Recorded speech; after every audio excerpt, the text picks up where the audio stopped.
Naomi. And today's sharing session is about youth activism being leader of today. Made by the Student Council. True, and we're the host for today. And also today's guest speaker is Emma Sukurda. She is the founder, co-founder, and also member of some organizations. Emma, can you please introduce yourself for us? Sure. Hi, everyone. My name is Emma Betty Sukurda. I am 16, almost 17. I go to the Australian Independent School in Jakarta in Pejaten.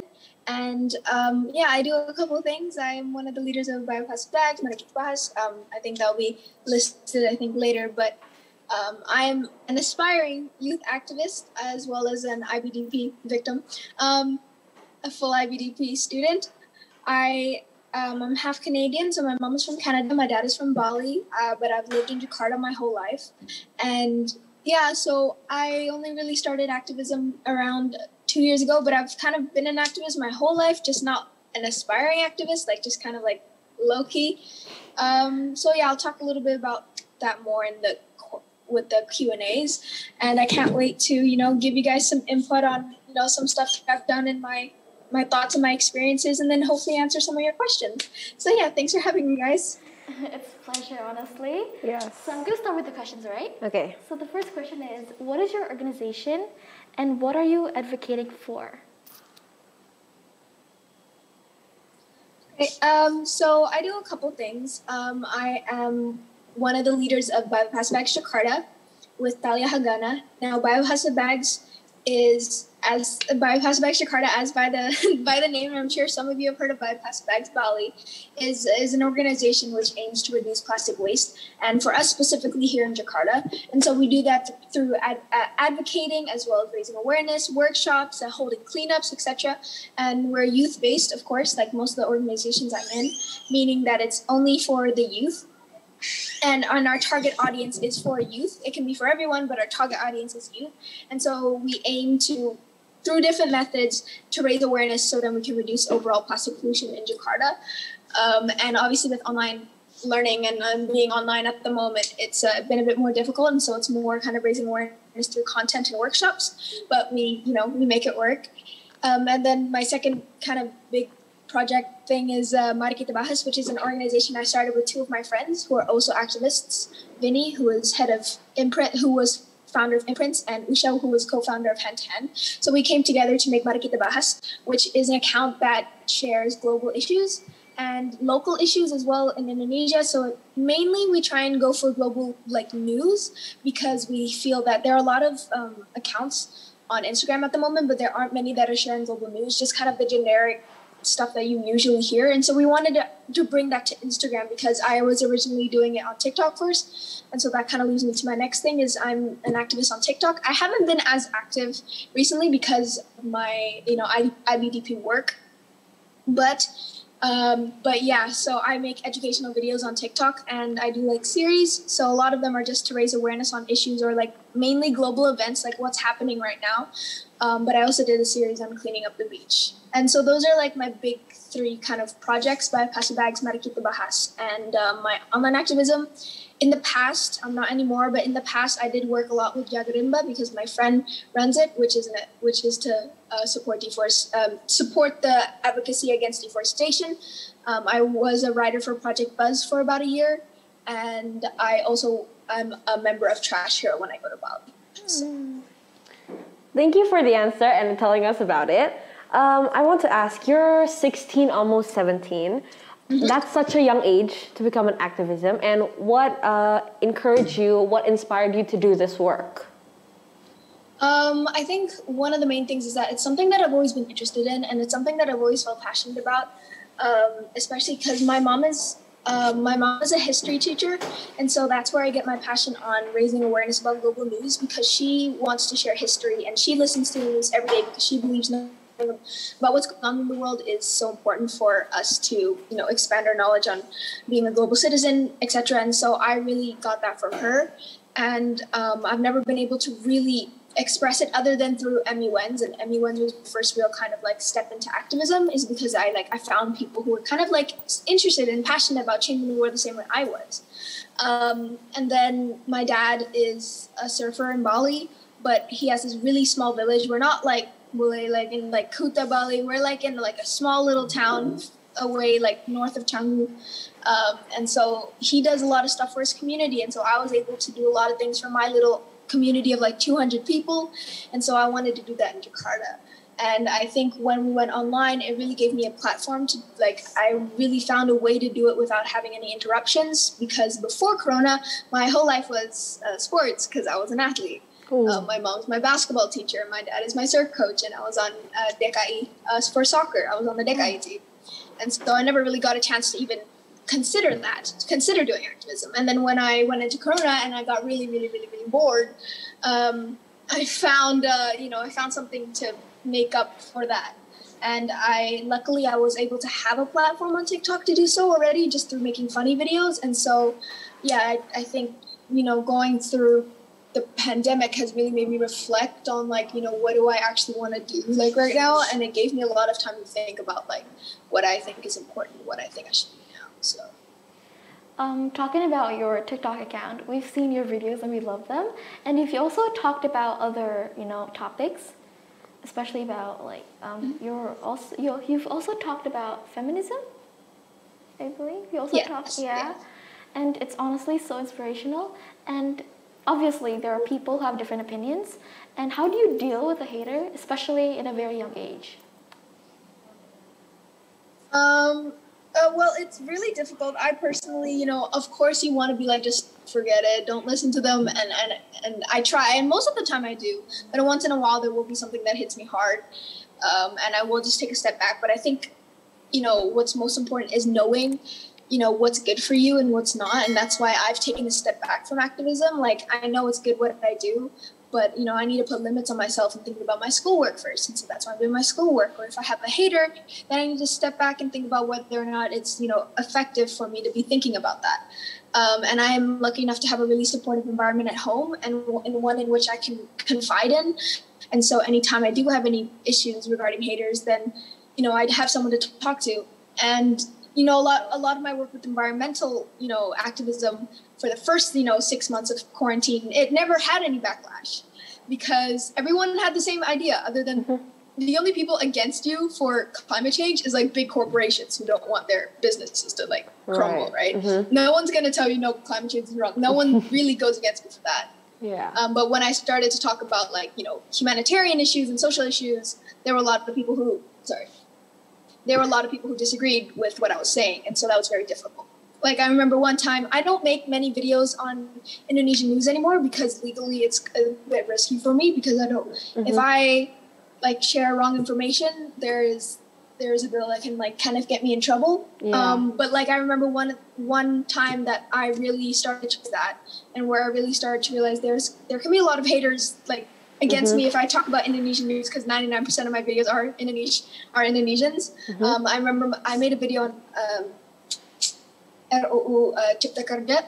And then I also made a video on like the situation in the Komodo Islands, and both of them got like 500,000 views in like a day. And I thought that was like, really, really great. But then I realized like my dad called me and he's like, Emma, do you have like a lawyer? And I'm like, for what? Ooh. And then he's like, in case, anything happens. Yeah, because there were a lot of people who were like, don't support my views.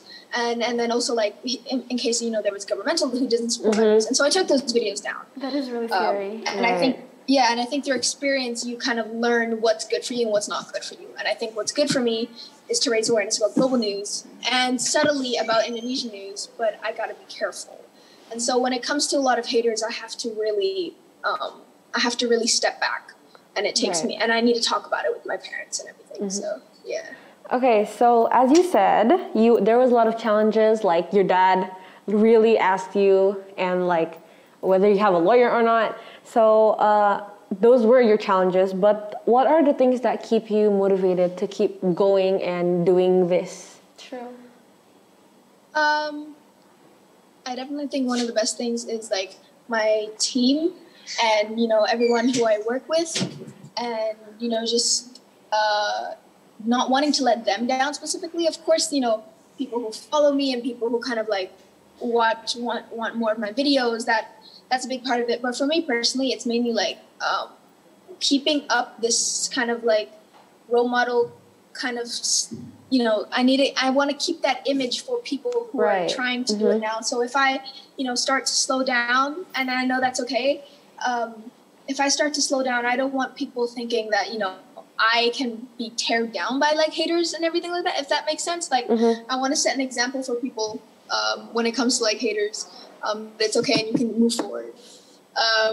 And when it comes to activism, it can get so demotivating. I'm not gonna lie, because like you feel like you're doing all this stuff, but there's like no change. Like after a year, it gets really, really demotivating. And I think one of the ways for me is that I take a step back. Like I let my demotivation, like I just like, okay, and I stop for a while.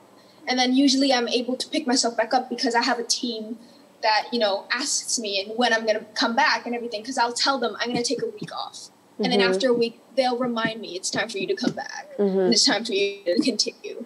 And I think that's just how it works for me. I think for everyone, it's different. I think some people, they need their own self-motivation, because I think that's the most important, is if you're not willing to go back yourself, and if you're doing it because someone's forcing you, then you're not going to do anything effective, and it's not going to be genuine.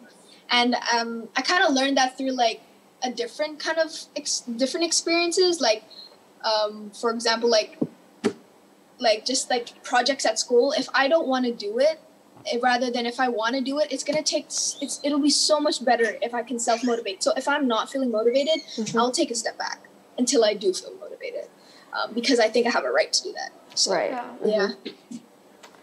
Another question is that you have all of these duties to do with your organizations and all that, but like, how do you separate all of these things? Especially you're 16, you're in high school, right? Yeah, how do you separate all of your organization stuff with like your school stuff? Because it's quite hard actually. Yeah. I'm not gonna lie, it was really easy at first, because when I was in 10th grade, there wasn't as much workload, right? But then I realized, when I reached IB, that I would not be able to do as much, and so I stepped down from a couple things. I stopped doing work with Jagarimba. I'm not a writer for Project Buzz anymore. But I do what I feel is enough. So I do Project Buzz, and I do Mara Kita Bahas, but I just don't do as much pressing stuff. And I think, it's okay that I do that, as long as you have like a good community and a good, support group and team that can kind of like do it instead. Like, you can find someone, because there's always going to be someone so passionate, they just don't know how. If you can find a supportive team that'll allow you to step back, but you're doing just as much, and you're being as supportive. Maybe you recruit a new member. I don't know how to explain it. It's really hard. I just have to find a balance. And when I find that balance, and if my team supports me, then I'm okay with that. Like, I'm okay if I, don't do as many videos on TikTok, but I'm still doing some, and I'm keeping up with my schoolwork instead of completely dropping one, if that makes sense. Like, I think you have to kind of accept the fact that you can't do it all, and you have to find your balance and accept that, that is enough. That's enough for you to do. And it takes a long time. I'm still kind of going through it, and a lot of reflection helps. Okay, so you said that you have a community that supports you and help you. Other than your parents and your friends, of course, how do you recruit members to join your community and help out with the activism jobs and duties? I think like Bye Bye Plastic Bags is quite lucky, because Bye Bye Plastic Bags already kind of has a name for itself through Bali. And so that's kind of, I'm quite lucky there. But like with Mari Kita Bahas or any other thing, I'm lucky enough over the year, I've been able to make a lot of connections with a lot of different, if I speak at a webinar, my co-speaker or someone else another person in a panel discussion, or I do a collaboration with another NGO and I talk to their head. So I've been able to make a lot of connections with, other activists in Jakarta. For example, Kalisha Kantara, the head of Anthea Project, Ruhani, Angie from Project Buzz, she's one of my best friends now. Thalia, actually, I didn't know her before Bye Bye Plastic Bags, who's one of the heads of Arise Rose, for example. Nala Amira from Green Welfare. And so I'm personally lucky enough to make all these connections in which I can kind of grow a community and where like if I need to recruit, then, you know, I have a community to kind of reach out to.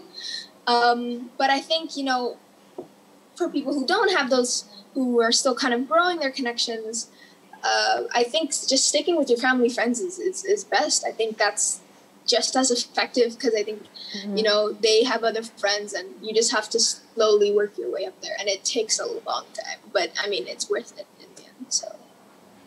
So we know you have siblings, right? And obviously, I personally love my sibling, but sometimes we have different opinions. Right. And does your siblings ever like disagree with your choices or your ideas? Yeah, definitely. Well, my twin sister, not as much. I have a twin sister. Her name is Bella. My twin sister, not as much because I think we see the same page. Also because Bella just doesn't really dabble in all this kind of stuff, so she doesn't really have an opinion, you know, to counteract it because she wouldn't really think about it as much. She's more of an activist in her like own personal. She's an activist. I believe she's an activist, but she's an activist kind of more individually because she's quite introverted. Whereas my older sister, there's definitely times when we butt heads and we don't have the same opinion. And I think that's definitely because I'm obviously being an activist. I'm more kind of like, if you were to think about subjects at school, I'm more English and history and the humanities and the social sciences. And that goes because my mom is an English history teacher. But my older sister, she, you know, she takes data science in university. She had full marks in all of her classes for HL math, science, HL math, physics, and chemistry. So she's completely different from me. And so what she thinks is important is different from mine. So sometimes we butt heads on, you know, whether what she's doing is as, you know, significant as my work sometimes. And that definitely can be difficult and that definitely can be tough, especially if she, you know, she views a couple things more scientifically than I do, whereas I kind of have more empathy towards it. And so it can get frustrating. It really can. But for me, unless you want to continuously go against it, I try and leave it alone. I don't want to exhaust myself because that's my sister and I don't want to like create a bad bond over something that I don't need to be arguing against unless it's something completely awful. Whereas if, you know, for example, if you have a sibling that's saying racist jokes or saying feminist jokes, then that's something that I'll go against. But if we still have this opinion on the same thing, let's say we both believe climate change is a bad thing, but you know, I believe the social kind of impacts of climate change are worse than the actual scientific, you know, that's something that I don't need to argue against her because I don't know that side and she doesn't know my side, for example.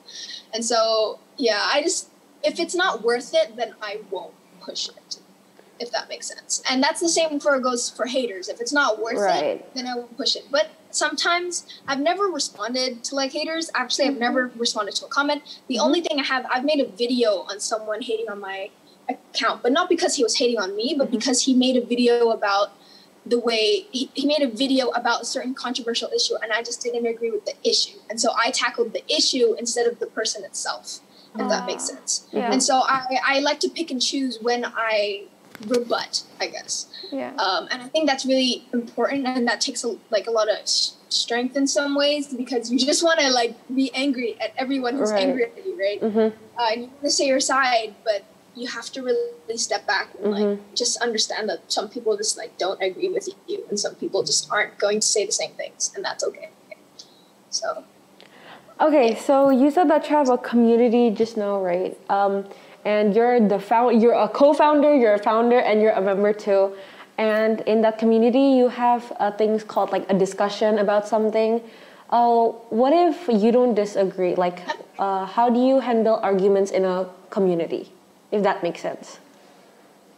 Well, I think the way that I handle arguments is just to be completely objective, and I say my side and they say their side, and sometimes we get into a debate about it. I personally don't like to do it as much on a public forum. I don't like to do it as much on a public forum. I like to do it more kind of privately.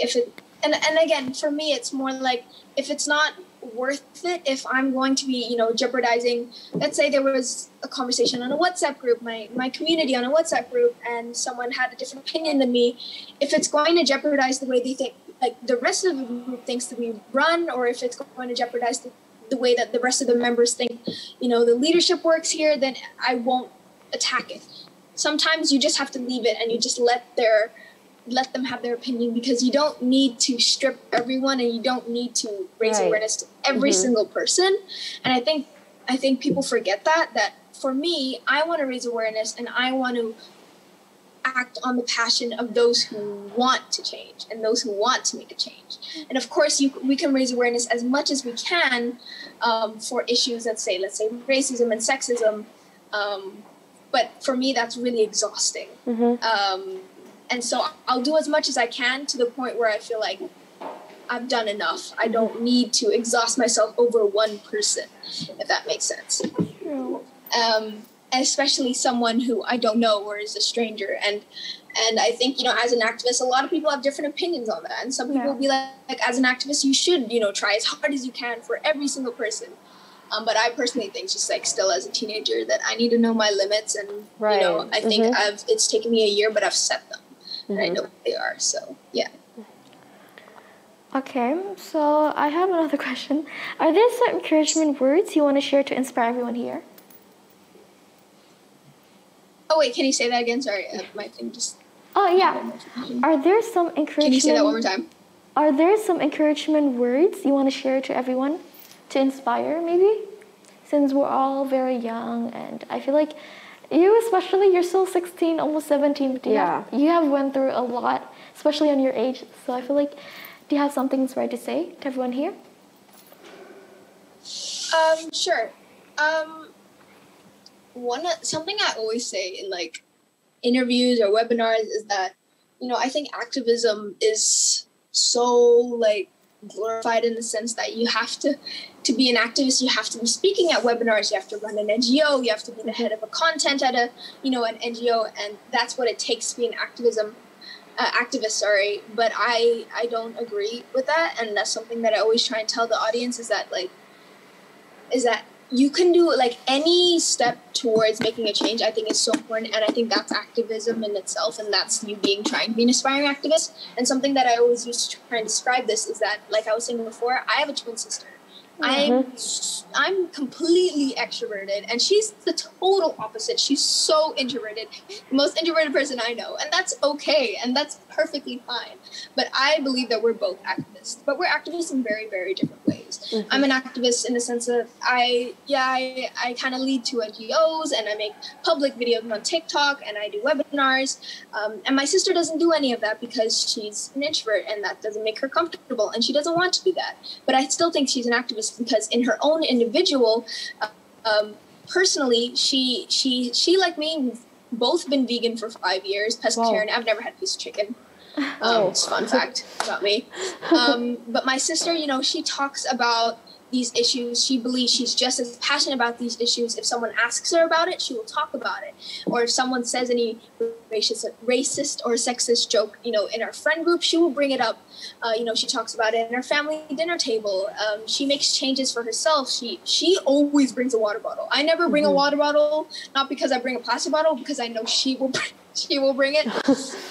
And so I think she's an activist because she makes those steps towards becoming an activist, but in a more private setting. And there's a whole scale for which people do that. And she does, smaller steps because she's more focused on her sports. Right. And I just think that's just as valid, and that's just as amazing as if someone were to speak at a TED Talk, or if you were to be invited to UNESCO panel discussion. And I think that's what is important for people to remember, is that any step that you make towards making a change or contributing to a movement is an act of activism itself. Because I know that, the idea of, being a big leader of an NGO or speaking at webinars can be really disheartening and scary. And so, that's what I try and remind people. Okay, so in your organizations, you obviously have your success and your fails. What is the biggest failure, and what have you learned from it?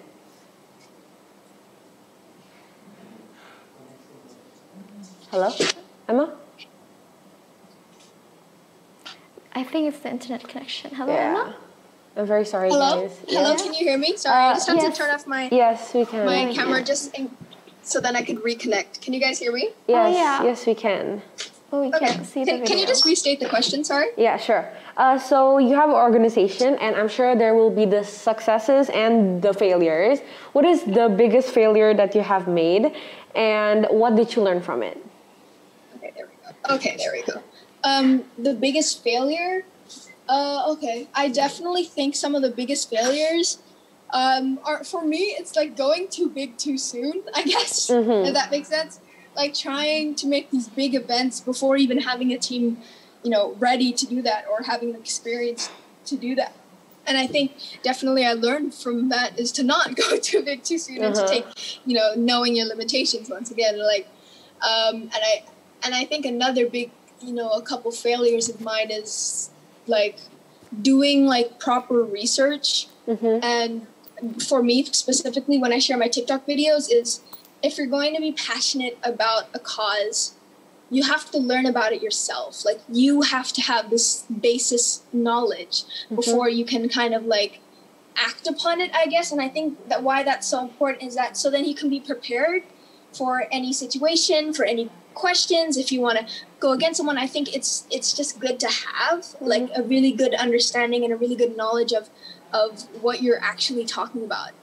And then if you don't have it, don't be afraid to say, I'm not sure. I haven't checked about it. Because especially if like sometimes people ask me questions and I feel like I should make up this answer just so then it seems like I know it. But honestly, I have no idea because, maybe my area of expertise is plastic, but it's not deforestation or it's not, fashion waste, for example. And so I think just like knowing, having a good knowledge or a good basis of knowledge on, whatever movement you're passionate about is so important as well for your own motivation, because the more you kind of learn about it, the easier it is for you to support that movement. So like I like to watch a lot of documentaries, for example, because I feel like that's the easiest form of gaining knowledge. Yeah. So I think that's definitely like the biggest failures that I've come across is just kind of like not knowing enough to the point where I feel like I'm giving off wrong information sometimes. And I think that's wrong of me. And so instead I just need to be like, actually, I don't know that answer. Like I shared the information I do know. I will look on it, I'll research, and then I'll get back to you. I totally get that. What I mean? Yeah. You're an extrovert person, right? And I'm also quite extroverted. And I'm the type of person that if, for example, if I think it's wrong, I'm gonna mention it. And I'm also quite a curious person. And there's a lot of topics going on around TikTok, especially we're part of a generation that is so caught up with like all these social media things. And I've always thought of like trying out like being an activist, but it's quite scary, honestly. Yeah, it's quite scary. And how do you deal with that? And like, do you have any advices?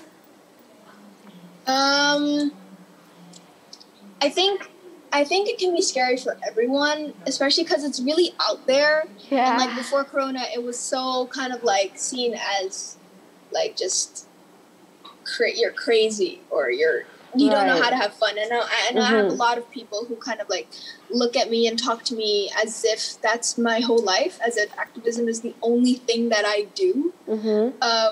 Like I've had a friend talk to me once, and he was like, and this was after I started making TikToks about activism. He was like, when are you going to like make those funny videos again? Because I'm getting really tired of like scrolling down to watch your old videos, implying that my current videos are, insignificant or they're not important and that he didn't like them, basically. And that can be really scary because, you don't want your friends to think of you in that way, or, if they do think of you in that way, then, you don't want people to look at you in a sense of like this crazy activist kind of thing. And even just like posting a couple times on your story can have that impact. And that can be extremely scary because it's kind of out of the box. And I think, obviously one of the reasons that I always tell people, and one that you'll always hear, is, you have to think of the end goal. You have to think of what you're actually doing. And if you're passionate about it, it wouldn't matter to you.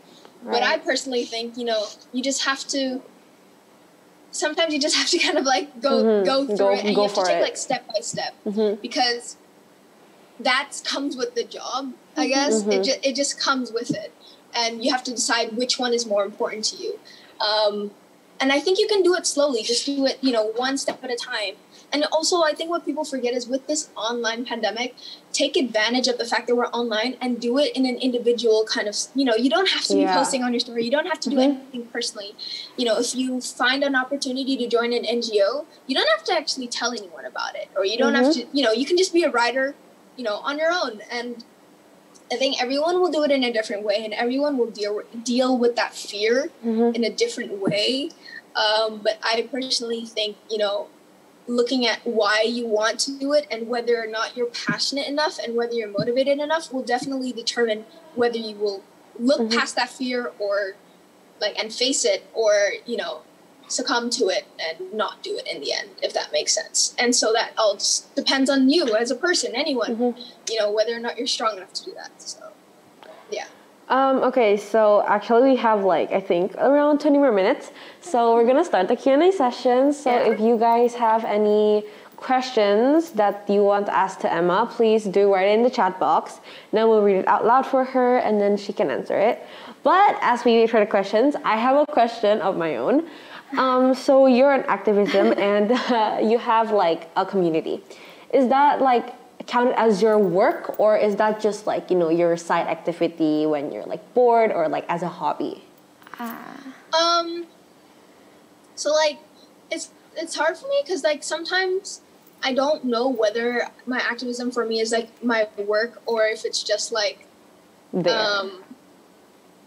if it's just my hobby kind of thing. You know what I mean? And I think it depends on a lot of people. I personally try not to label it as work, even though it is work.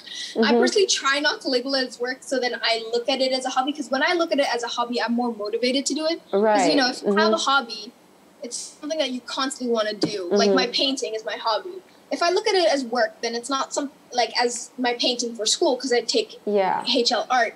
It's not, I'm not as motivated to do it, if that makes sense. And so I definitely think the work is stuff that I do not want to do, and then everything else is my hobby, because I love it.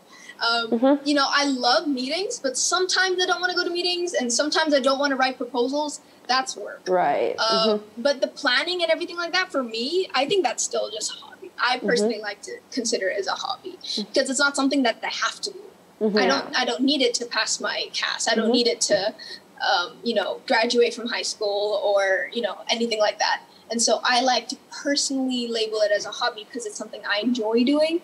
But there's definitely parts of it that I do not enjoy. I do not like the proposals or the meeting with heads, which is really scary. Or sometimes reaching out to other NGOs. I don't really like her because I get scared. I'm quite shy in that sense. So, totally get it. Yeah. All right, so we have a question from the comment section, and it's from Lauren Zia. I'm so sorry if I mentioned your name wrong. The question is, where do we start when we want to try to be an activist? You've already mentioned it, right? Yeah, I mean, I can go a bit more into it. That's a great question, by the way. Yeah. I think firstly, for one thing, joining this webinar is, or joining this event here is a start to being an activist, because you're taking a step. And I think taking a step is always so important. But I think one of the best ways is to find ways to slowly, small changes to change your lifestyle, to be a bit more eco-friendly, for example, or to be a bit more, in the sense of feminist. You have to find sacrifices, I guess, whether it's talking to your friends about some certain things that they do, or if it's bringing a water bottle more often. It's a bit more work than the usual, because change means you have to do something in exchange for just doing it as your usual sense. But I think it depends on how big you're willing to go, whether it's if you want to join an NGO, you can join an NGO, but if that's too much, then you can definitely do smaller things. You can turn off your AC when you're not using it. Just these small little things, I think, lead you toward being an activist doing activism, because once you get into your mind that this is a change that I've made, then you're willing to make another change, then you're willing to make another change, and it becomes something of a natural habit, if that makes sense. So you kind of have this checklist of all the stuff that you've done. That's what I kind of do. Like when I started, it was like, oh, I did this. Maybe I can move on and do that. Blah, blah, blah, blah, blah, continue. So. All right. Does anyone want to unmute and ask the question or share their personal experience? We totally appreciate it. Right. Like anyone? So what do you think about like friends who we have kept confronting in terms of saying or doing wrong things, like for example racist remarks or sexist remarks, ableist remarks, but continue to do this anyway? Like from my experience, I actually do have a lot of friends who are like this, my own friends, and even when I have said something to tell them that it is wrong, they don't stop. Sometimes they even make fun of the idea of like activism and the process of educating as well. What do you think we should do? Yeah. I definitely think this is one of the biggest issues at the moment, and it's a question I get a lot. So thank you for your question. I have that issue. My friends, like my closest friends from like first grade are quite like that, and it's very difficult for me sometimes, especially because the more and more you press on them about it, the more it kind of backlashes against you, right? You don't want to be bullied about it, you don't want to get made fun of about it, and that can be really difficult. For me, it kind of got to the point where I said it so much that they won't make those remarks in front of me because they know that I will say that. But that's not the case for a lot of people, right? And so for me, I think it's definitely kind of, if what you're doing, if you feel like that's not going to make a change in that group, then you really have to consider how much time you spend with those people, and whether or not it's worth it to continuously pester them if they're just not going to make that change. And instead focusing on a different group of people who are willing to make a change, and maybe having a discussion with them about it, or maybe talking to them about starting something, doing something new. Because I find, even though everyone can get to the point where they don't make racist remarks, as there's all this raising awareness and then they stop. But do you really want to take that on, is what I'm considering. Because I know a lot of people will be like, oh, just keep telling them, blah, blah, blah. But I personally feel like realistically, there isn't much that you can do. And no matter how hard you try, you have to think about yourself first, and you have to think about your mental health. And if you're okay with continuously pestering them, and if it doesn't have much effect on you, then go for it. Oh my God, go for it. I'm lucky enough to reach that point where I can, but in the past I couldn't. And so I just kind of stopped, and whenever there was a situation, I did not participate, or I just stepped away from the situation, or I tried to say something. And it's really hard to find what you can do, because you have to find the line and the limits to whether you want to hang out with them, how much you hang out with them, to what point are you going to tolerate their behavior.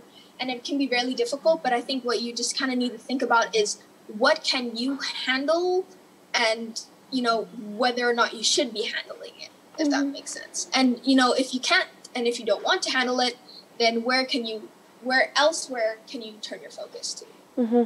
That's probably not the answer that most people will say, but it's the one that I think is most realistic, and one that needs to be said the most, especially when it's talking about high school students. True. We have another question. It says from Kezia, has being young become an advantage or disadvantage when you're trying to speak up or raise awareness about something? I think definitely with it depends on the group, and it depends on how conservative they are, for example. But I think the young standing up and being activists has definitely been an advantage within the rest of the young, if that makes sense. So because of the young who have been able to make changes, the rest of our youth believes that we can, and I think that's so beneficial. And so the more that we see our own youth being activists, the more that we as a youth want to be, for example. But I think definitely when it comes to older generations, it can be very difficult to be taken seriously. Right. For example, once I was talking to my coach, because they mixed boys and girls soccer practice, and I was talking to him about how sometimes it's it's not intentional, but there is like a sexist feel. They don't mean to be sexist, but sometimes, I'll get a pity pass, or boys don't actually play with us. And, he believed that, he couldn't see it, so he didn't really believe it. And it can be very difficult to go against, to get the respect of, people who are older than you, to actually truly kind of like understand where you're coming from and understand your activism and take you seriously. So that's why I think it's so important just to stick with the youth and to stick with, who you can make a difference to. And then once you're, big enough, then you can go against, the bigger people. And that comes right back to, what I was saying before about what is the, what's the most beneficial, for you. What can you handle, and what will exhaust you, what won't exhaust you. So, I think the most beneficial thing for the youth is to go against the youth, because I think that'll make the biggest impact rather than going against older generations. Yeah. That's the same about the previous question. I think not attacking, not continuously going at it, if you're going to get backlash, it's not as beneficial as, just stepping back instead and maybe not hanging out with them as much. And so it depends. I guess it depends on the groups and it depends on the people. But I personally think just the youth focusing on raising awareness within the youth is the most beneficial right now. So, yeah. Okay, so there is a question from Rian. He says, what is your biggest motivation to be an activist? Okay. My parents, definitely, because I think they're both activists. Again, just not as much in a public forum. My mom is definitely an activist within her students and in her classroom. She raises awareness and she tries to teach history about all these injustices in the past that aren't necessarily taught in the textbook, because she thinks they should be talked about. And, I'm in her history class, and we talk about Chinese history and the Chinese genocide and Vietnam War and the Korean War, and she tries to raise awareness, and she tries to raise global citizenship and through her teaching, and that's where I get my motivation to do like my teaching, so to say, on TikTok. And definitely my dad as well, because my dad is just naturally a minimalist. Just like growing up, he just eat small amounts and don't buy another t-shirt. You already have one. You're wearing one. Why do you need another t-shirt? And that's just because he's just like that, I guess. Like growing up, he didn't have as much. And so he has, the need for like smaller things. And, he gives a lot to his community because that's what he believes and are his values. And so my biggest inspiration are my parents, because I like to play on their values and what they do in their daily lives. And I want to do the same thing. And I like to play on that. And I try and kind of act the way that they act. And that's why I definitely think that they're my biggest inspirations. So yeah, my parents definitely, yeah. Okay. All right. So I think those are the questions. Do we have any more? I don't think we have any more, and we have only like 5 minutes left, so I guess we have to go with the closing. All right. Do you want to tell everyone about your social media so you can spread awareness more? My name on Instagram is Emma_Batty. Anyone here, if you have any questions, whether it's a question about my work or a question about something that you want to do and you need help, or if it's just a question about a certain issue in the world that you've possibly seen me talk about and you want me to explain more, my DMs are always open. I always say this. Anyone, feel free, just send me a message. I'm always answering as many messages and concerns people have. And then my TikTok is batty.e. If anyone wants, I just made a series on what's going on in Palestine and with Palestine and Israel, if anyone wants to check that out. Or if you guys are involved in any organizations, or if you have a school project and you want to do something with me in a collaboration, you can DM me. Like, for example, I'm about to do this project with an NGO called Fund the Flow, which is about period poverty. And so I'm going to make a 4-video kind of series about it. If you guys want to do something like that, or make a single video, even if it's just for a school project, just feel free to DM me. I'm always open to anything. So yeah, those are my socials. So actually, another question just came up, like one more. It's from Steven, and the question is, how and when will you judge success, and what's your end point? That's a good question. I'll try and make it a short answer. Yes. For me, I guess success is when I feel like I have made an impact and I feel like I've done like enough in a sense. And I know that, and there can never be enough when it comes to activism. There's never really an end point. But I think I try and find success in anything that I do. So then I don't constantly try and reach a certain point and exhaust myself feeling like I'm a failure, if that makes sense. So anytime my video reaches a certain amount of views, there's just a different like amount of success. For me, it's like, it's all success if if you feel like you've reached your goal of raising awareness, of doing a workshop, of changing the opinion of somebody. But I guess the more views a video gets, the bigger the success it is. Right. Because I try and be as optimistic as I can and glass half full. So I try and not to look at any of the things I do as failures. Let's say a webinar only gets like 10 viewers. For me, it's not a failure. It's a success because I was able to actually pull off the webinar and to plan it.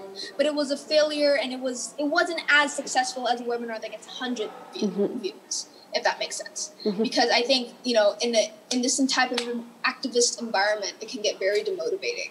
And so I try as hard as I can to be optimistic. But I guess, but last thing I want to say on that is that I want to take this further into university. So I have no idea where my end goal is going to be. I don't know where I'm going to end up. Hopefully I'll end up doing something in conservation or working in the government for some kind of social sciences or something like that, but yeah, or environmental law. So I have no idea where my end goal is, but I think as you continue to progress your activism, your end goal changes every time. Right. So yeah. Okay, I think that's about it. We appreciate you being here. It's such an honor. Yes, right. Yeah, we love your how you do your activism and all the things you do with your organizations, especially your inspiring videos on TikTok. I feel like it helps a lot, especially with the younger generations. Right, because I feel like we don't know about it as much. Yeah, and it helps us a lot with learning new stuff.